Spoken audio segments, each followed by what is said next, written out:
Hi, this is Diane Lovetobake on YouTube.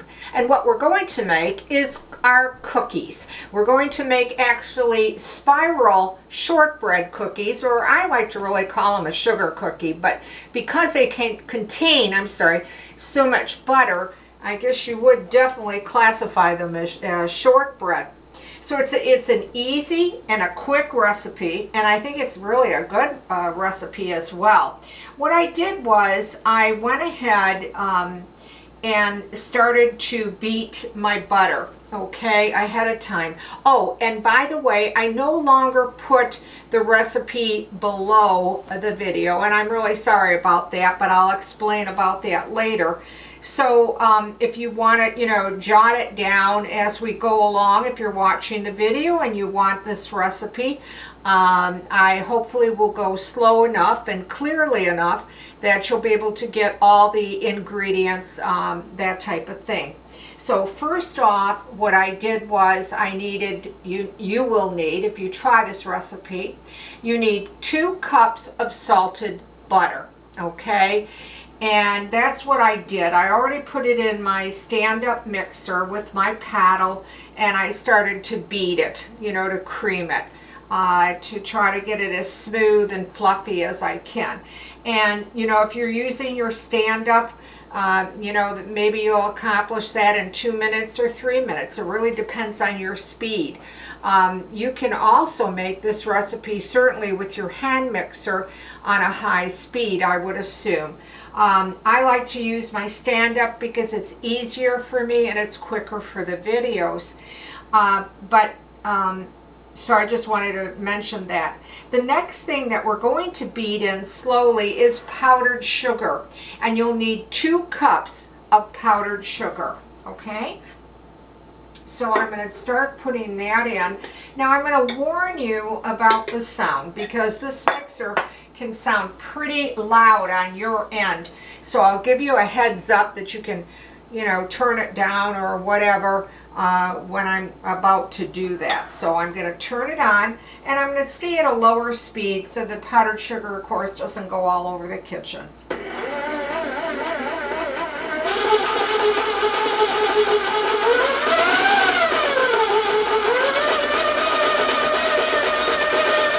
going to put a little bit more in.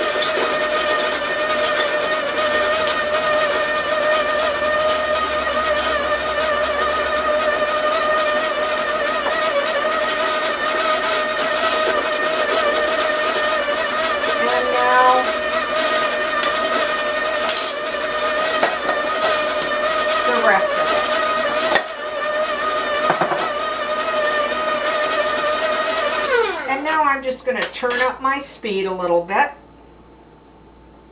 so that I can really beat it all in. And spend your time on this. It might take you 2 minutes, it might take you 3 minutes, but I'm going to turn it up to move it along. I usually don't beat it at this speed, but because of the video I am, so I'll warn you about the sound.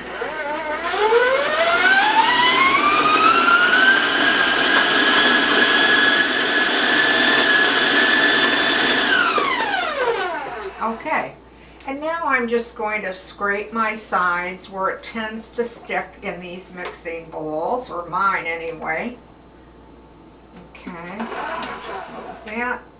And checking the bottom to see if everything has combined. And I'm going to just turn it on, I think, for just a few more seconds. Okay.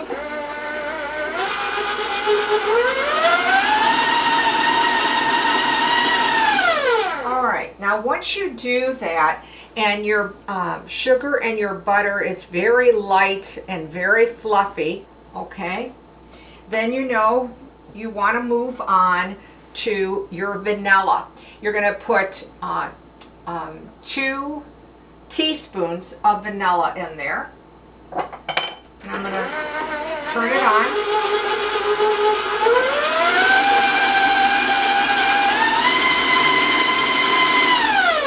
Just mix it well, beat it, that it's combined well.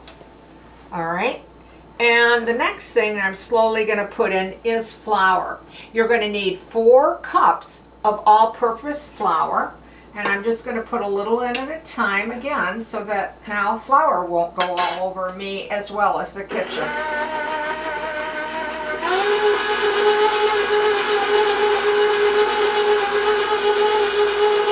And then I'll just put a little more in.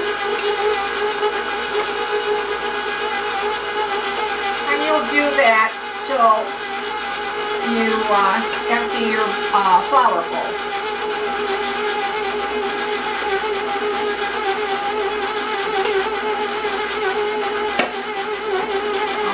That's the end of the flour.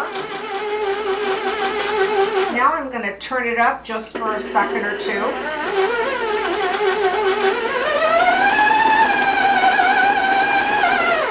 And you can start to hear a little bit of a struggle, but it means it's really combining. That's what it looks like. And now I'm going to add 2 tablespoons of milk and just, beat it in well.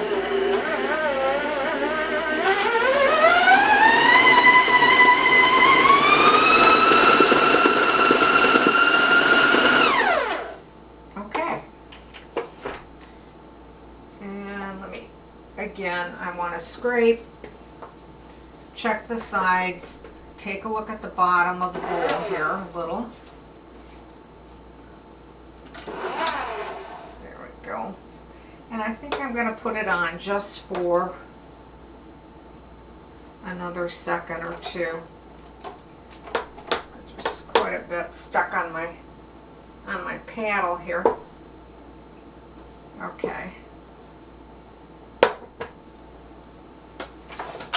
So I'm going to turn it on, warn you about the sound.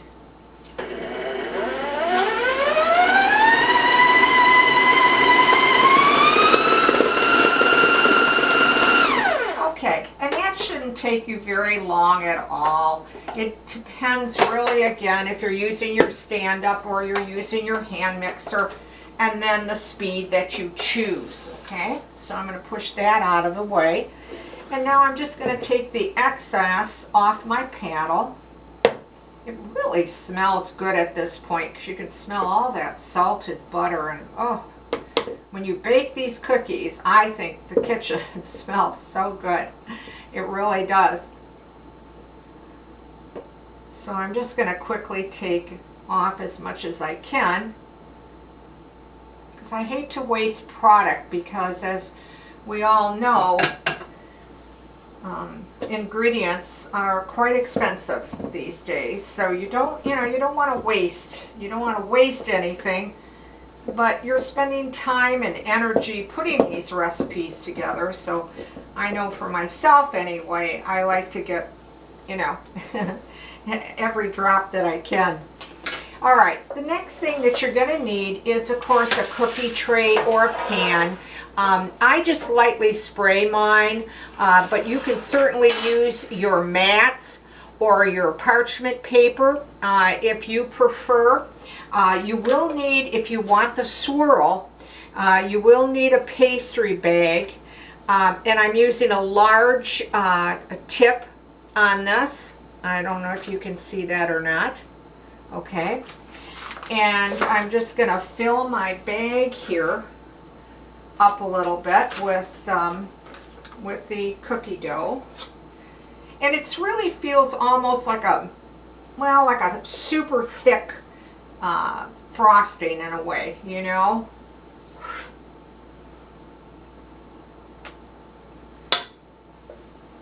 when you're handling it. And I'll just bring this down into my bag. Okay, and give it a little turn. Okay. And what I generally like to do is I just start in the center, and then I go around in a complete circle, and then just kind of taper off.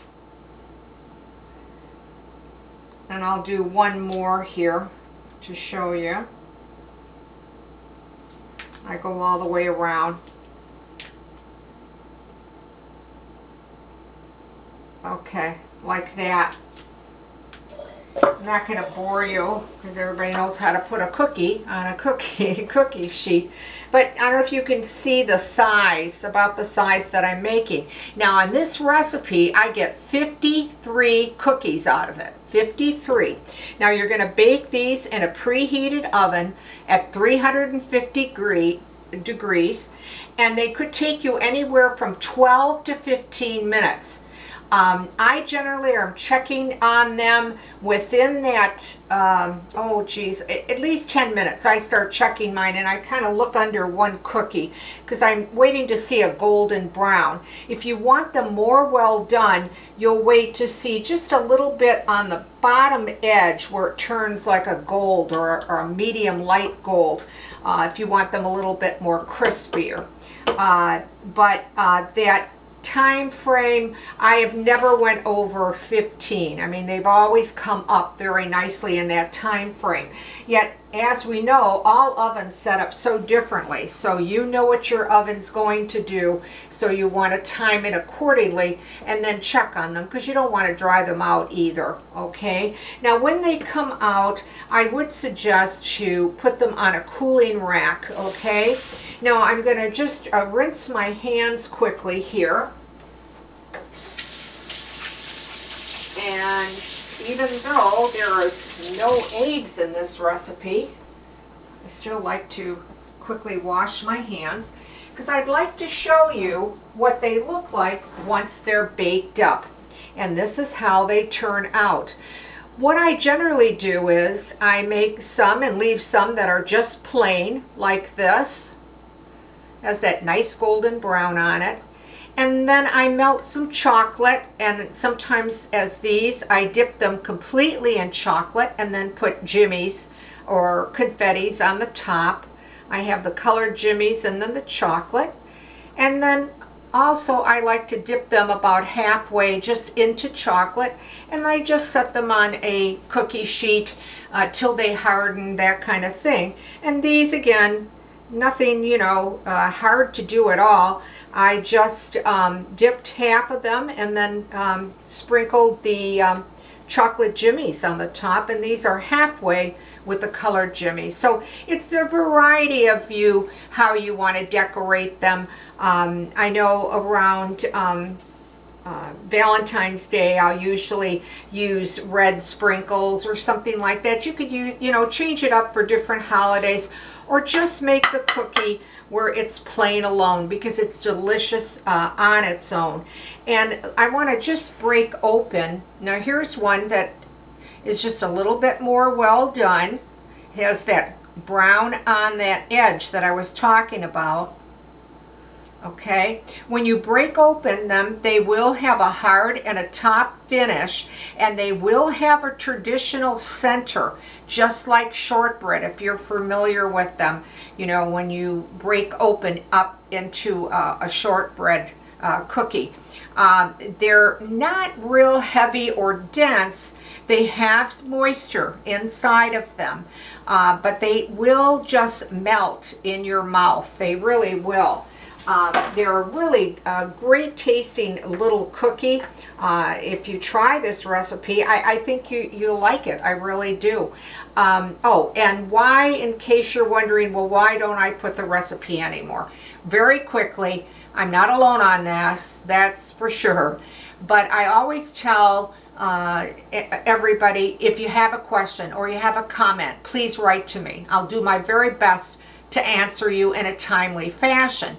Well, I find my work, people claim it as theirs, and I see your question or your comment on other sites or where people, again, are claiming my work, and I can't answer you, and it's so frustrating for me. And so I want to remind you that I only put my videos on YouTube. So if you watch me on YouTube and you have a question or you write or a comment or just tell me you tried the recipe and you liked it, I really appreciate the messages that I get. I will get them. because you're writing them and sending to me on YouTube. So I want to thank you for watching Diane Lovetobake. Give these spiral cookies a try. I think you'll like them. If you're so inclined and you'd like to subscribe to the channel, well, I can't thank you enough. Or ring the bell. Thank you for watching Diane Lovetobake. Stay well, stay safe, and I'll see you soon.